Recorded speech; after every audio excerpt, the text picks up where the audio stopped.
బాట గంగమ్మ అమ్మవారి విశేష పూజలు పైరెడ్డిపల్లి మండలం కేంద్రంలోని జాతీయ రహదారి పక్కన ఉన్నటువంటి బాట గంగమ్మ ఆలయం నందు అమావాస్య పర్వదినం ఉదయం పవిత్ర అభిషేకం, ప్రత్యేక అర్చనలు, సాయంత్రం విశేష పూజలు, మహామంగళ హారతి, అన్నదాన కార్యక్రమం నిర్వర్తించడం జరిగింది. ఈ కార్యక్రమంలో భక్తులు పాల్గొని తమ ముడుపులు చెల్లించుకున్నారు. భక్తులతో అమ్మవారికి పూజలు నిర్వర్తించడం వలన ఆయురారోగ్యం, ఐశ్వర్యం అని భక్తుల నమ్మకం. కొంగు చాచు అడిగిన వారికి కొంగు బంగారమైన వరాలు ఇచ్చే తల్లి అమ్మవారిని భక్తులు నమ్ముతారు.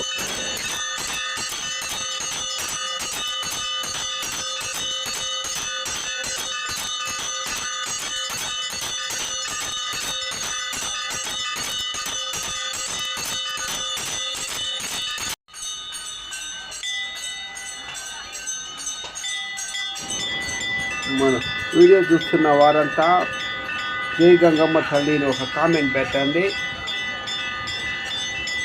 అలాగే ఒక లైక్ చేయండి, మీ ఫ్రెండ్స్ అండ్ ఫ్యామిలీకి షేర్ చేయండి. మీ సపోర్ట్ మాకు ఉంటుందని ఆశిస్తూ ఇట్లు మీ పలమనేరు టీవీ ఛానల్.